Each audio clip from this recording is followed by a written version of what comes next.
Next topic will discuss today will be incomplete dominance. तो अभी हमने डिस्कस किया था डोमिनेंस में यही हो रहा था कि any one character was visible in the F2 generation. तो अब इनकम्प्लीट डोमिनेंस में क्या होगा कि जो दोनों पेरेंट्स है उसमें से कोई भी जीन या कोई भी करेक्टर एक्सप्रेस ना होके कोई एक न्यू कलर या न्यू कॉम्बिनेशन फॉर्म होगा, that is known as incomplete domination. So let's begin with the theory.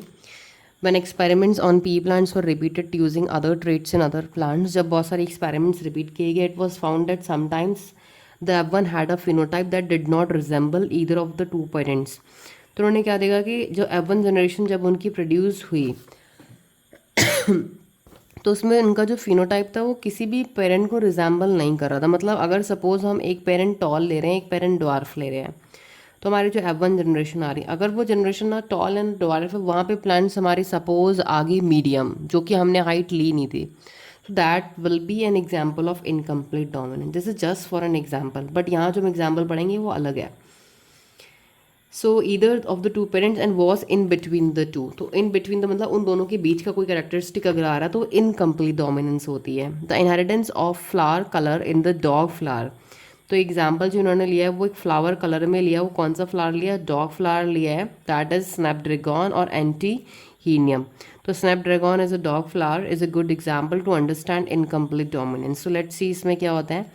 In a cross between true breeding red flower R and a true breeding white flower. उन्होंने true breeding लिया। True breeding means क्या होता है? ऐसे flower या plant जिनको हम self pollinate करा रहे हैं, मतलब हम क्रॉस पॉलिनेशन नहीं करा रहे हैं, सेल्फ पॉलिनेशन करा रहे हैं बहुत ही लंबे समय तक, for several generation. True breeding उन्होंने लाल रंग के फ्लावर लिए और ट्रू ब्रीडिंग उन्होंने वाइट कलर के फ्लावर्स लिए, जिसका उन्होंने जो रिप्रेजेंटेशन करा गैमेट्स का वो किससे करा? R and small R. मतलब पेरेंट्स का जो जीनोटाइप है वो capital R and small R. और जो F1 जनरेशन जो हमें कलर दिखा, जो फर्स्ट जनरेशन है, वहाँ पे कैसी है ये F1 जनरेशन? हमारी capital R and small R का कॉम्बिनेशन हुआ।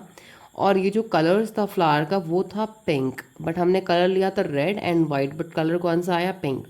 When F1 was self pollinated, फिर जब उन्होंने F1 जनरेशन को दोबारा से सेल्फ पॉलिनेट कराया ये देखने के लिए कि जो दोनों पेरेंट्स के कैरेक्टरिस्टिक थे वो छिप गए या वो कहाँ चले गए, means it was like a question mark for them कि जो पेरेंट्स हमने लिए उसके जस्ट अलग कॉम्बिनेशन बन रहा है। तो उन्होंने फिर F1 जनरेशन को दोबारा से क्रॉस कराया, तो उन्हें F2 जनरेशन में क्या देखा कि एक रेड कलर भी दोबारा वापस आ गया एक पेरेंट का, दो पिंक कलर बन गए, और वन एक पेरेंट की तरह प्योर हमारा वाइट कलर दोबारा से वापस आ गया।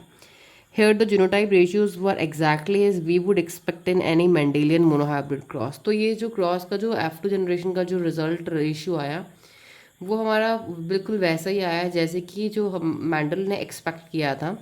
It was same like that,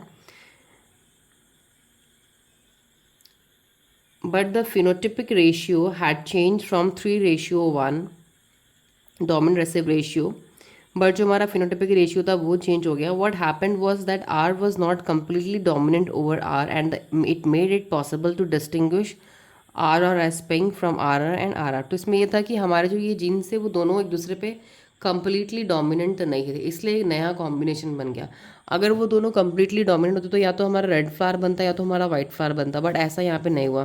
this is known as incomplete dominance. तो आप उसमें ये क्रॉस लर्न करेंगे। तो देखिए मैं आपको थोड़ा इसका एलैबोरेट करूँगी। First of all you are not suppose to make flower, ऐसे ज़रूरत नहीं है कुछ, you can just write down the genotype. आप जीनोटाइप लिखेंगे आर आर स्मॉल आर, जो स्पेलिंग्स होती हैं वो आपके फिनोटाइप होते हैं। आप फिनोटाइप को रिप्रेजेंट करेंगे, इनके गैमेट्स बनाएंगे, फ्यूजन कराएंगे, तो यहाँ पे लिख देंगे आप all pink. And here you will also mention F1 generation. फिर आप F1 जनरेशन को आपस में क्रॉस कराएंगे, कैपिटल आर स्मॉल आर दोनों साइड सेम क्रॉस होगा विथ पुनेट स्क्वायर।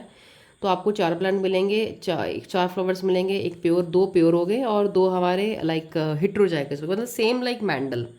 हमारे यहाँ पे देखो चेंज क्या हुआ है, हमारे यहाँ पे जीनोटिपिक रेशियो तो हमारा सेम आया है। क्या सेम आया? पिछली बार भी मोनोहाइब्रिड क्रॉस में भी यही था जीन्स का, बट जो हमारा फिनोटिपिक रेशियो था वो हमारा डेविएट हुआ है, वो हमारा चेंज हुआ है। Phenotypic ratio was like 3:1, but यहाँ पे फिनोटिपिक रेशियो क्या हो गया? Same like genotypic 1:2:1। तो मतलब इनकम्प्लीट डोमिनेंस में हमारा जीनोटिपिक और फिनोटिपिक रेशियो दोनों सेम आए हैं बिल्कुल, जो कि पहले से हमारा फिनोटिपिक रेशियो चेंज हुआ, जीनोटिपिक रेशियो हमारा सेम रहा है। तो ये एग्जाम्पल आपको याद रखना है, स्नैपड्रैगन में हुआ था, where one allele is in completely dominant over the other allele. इसमें एक अलील बिल्कुल इनकम्प्लीटली, बिल्कुल भी पूरे तरीके से दूसरे अलील पे डोमिनेंट नहीं है। This is all about incomplete dominance in Snapdragon.